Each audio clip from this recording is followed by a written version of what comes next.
கர்த்தருடைய பரிசுத்த நாமம் மகிமைப்படுவதாக. 15/6/2026 திங்கட்கிழமை, புதிய நாள், புதிய கால வேளைக்காய் கர்த்தரை நன்றியோடு துதிக்கிறேன், ஸ்தோத்திரிக்கிறேன்.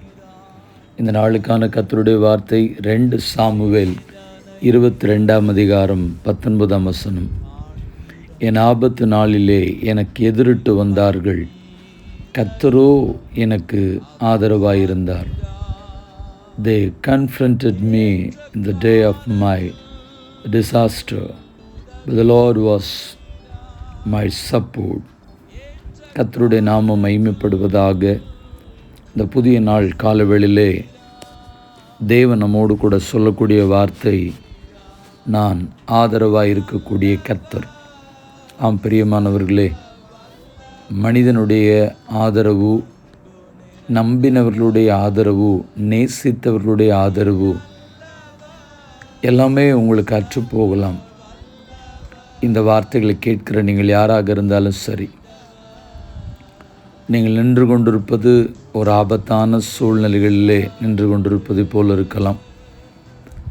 உதவுவதற்கு, உங்களை விசாரிப்பதற்கு, உங்களுடைய நிலைமைகளை புரிந்து கொள்வதற்கு யாரும் இல்லாதபடி ஒரு தனி நபரை போல அங்கலாய்த்து, ஆதங்கப்பட்டு, இருதயத்திலே அடித்து கொண்டு துக்கப்பட்டு காணப்படுகிற ஒரு நபராகவும் நீங்கள் காணப்படலாம். மனிதர்கள் ஒருவேளை உங்களை புரிந்து கொள்ளாமல் போகலாம். உங்களுடைய நியாயத்தை புரிந்து கொள்ளாமல் பலரும் உங்களை குறித்து அபாண்டமாக, அல்லாவிட்டால் இதனுடைய உண்மை என்ன என்று தெரியாதபடி உங்களை கலங்கடிக்கிற சூழ்நிலைகளுக்குள்ளே தள்ளி, உங்களை ஆபத்துக்குள்ளே தள்ளி உங்களை அழ வைக்கலாம். ஆபத்து நாளில் ஒருவேளை மனிதர்கள், நம்பினவர்கள் உங்களுக்கு எதிராக எதிரிட்டு நிற்கலாம். அருமையான சகோதரனே, சகோதரியே, ஒரே நம்பிக்கை, கர்த்தர் மட்டும்தான் உங்களுக்கு ஆதரவாக வச்சுக்கொள்ளுங்க. எப்பொழுதுமே எந்த சூழ்நிலையாக இருந்தாலும் சரி, இயேசு மட்டும்தான் உங்களுடைய ஆதரவு. மனிதர்கள் இருப்பார்கள், இவர்கள் இருப்பார்கள், அவர்கள் இருப்பார்கள், இவர்கள் நம்மோடு கூட இருப்பார்கள், அவர்கள் நம்மோடு கூட இருப்பார்கள் என்று சொல்லி எந்த மனிதனையும் நம்பி வேதனையும் துக்கத்தையும் அனுபவிக்காதிருங்கள். உண்மையான சகோதரனே, சகோதரியே, இயேசு உங்களுக்கு போதும் அம்மா, ஐயா, இயேசு மட்டும் உங்களுக்கு போதும். அவர் இருந்துட்டாலே போதும். யாருடைய பலமோ, அல்லாவிட்டால் யாருடைய ஆதரவோ, யாருடைய கரிசனையோ, அல்லாவிட்டால் உறுதுணையாக நிற்கக்கூடிய மனிதர்கள் யாரும் உங்களுக்கு தேவையில்லை. இயேசு போதும். கண்ணீரோடு ஆண்டவரை பார்த்து சொல்லுங்கள், நீங்கள் எனக்கு போதும்ப்பா, நீங்கள் ஒரு ஆள் எங்களோடு கூட இருந்தாலே போதும், பிரச்சனைகள் எல்லாம் முடிஞ்சிரும், ஆபத்துலேருந்து என்னை காப்பாற்றிடுவீங்க, இயேசுவே நீரே என்னுடைய ஆதரவு என்று உங்களுடைய உதடுகளிலே ஆண்டவரோடு கூட பேசுங்கள். சங்கீதம் 18:18 அதை தான் சொல்லுகிறது. என் ஆபத்து நாளில் எனக்கு எதிரிட்டு வந்தார்கள், கர்த்தர் எனக்கு ஆதரவாயிருந்தார்.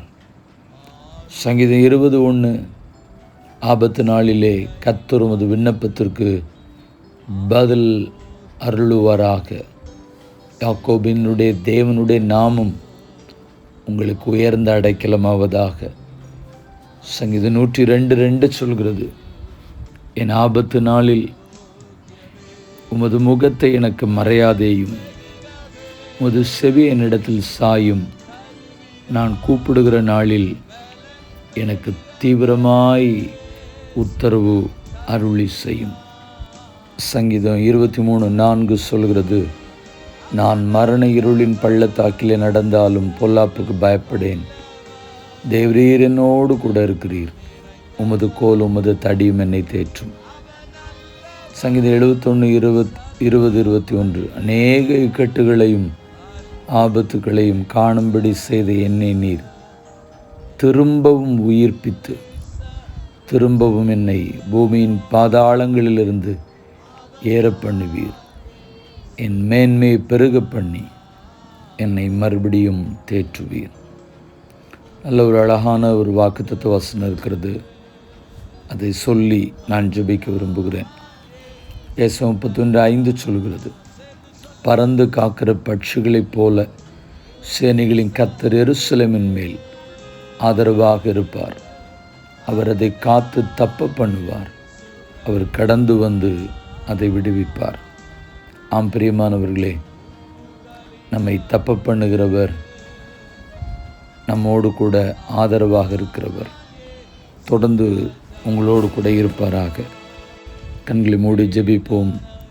பரிசுத்தமுள்ள தேவனே, பிரச்சனைகள், போராட்டங்கள், கலக்கங்கள், உபத்திரவங்கள், வேதனைகள் தனித்து அங்கலாய்த்து விடாய்த்து சோர்ந்து போன நேரங்களில் நீர் ஒருவர் மாத்திரமே ஆதரவு என்று சொல்லி தேவ ஜனங்கள் சொல்லட்டும். எல்லா சூழ்நிலையும் இயேசு போதும் என்று அறிக்கை செய்யட்டும்.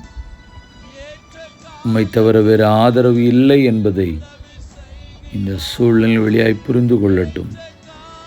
இருதயத்தின் அங்கலாய்ப்பையும் ஏக்கத்தையும் அறிந்து, ஏசப்பா, கண்ணீரோடு துக்கத்தோடு வேதனையோடு ஆண்டவரே உடைந்து போன நிலைமையில் ஏசப்பா, யாரெல்லாம் கலங்கி போய் நிற்கிறாங்களோ ப்ளீஸ் அவங்களுக்கெல்லாம் நீங்கள் ஹெல்ப் பண்ணுங்க. இயேசுவாகிய நீர் ஒருவர் மாத்திரமே அவர்களுக்கு ஆதரவாய் உறுதுணையாய் நிற்கும்படியாய் பிரயோஜனமான ஊழியக்காரனாகிய நானும் கெஞ்சி இந்த ஜெபத்தை செய்கிற ஒவ்வொரு தேவ ஜனங்களுக்கும் நீர் ஆதரவாய் இருக்க கண்ணீரோடு ஜெபித்து இந்த ஜெபத்தை தாழ்மையை ஏறெடுக்கிறேன். எங்கள் பரிசுத்தமுள்ள நல்ல பிதாவே, ஆமென். வாழ்த்துக்களுடன் ஜெபங்களுடன் pastor Jebadas. WhatsApp 9345353730. May Jesus bless you all. ஏமான். நேற்று கேள்வியும் பதிலும் உமது அடியேனுக்கு உபத்திரம் வர பண்ணினது என்ன? யார் யாரிடத்தில் மோசே கர்த்தரிடம் சொன்னது? என்னாகமம் 11:1. இந்த நாளுக்கான கேள்வி, யார் நிமித்தம் இந்த ஆபத்து நமக்கு நேரிட்டது? யார் யாரிடத்தில் சொன்னது? மீண்டும் வார்த்தைகளுடன் ஜெபங்களுடன் நாளை தினத்தில் உங்களை சந்திக்கிறேன். ஆமென்.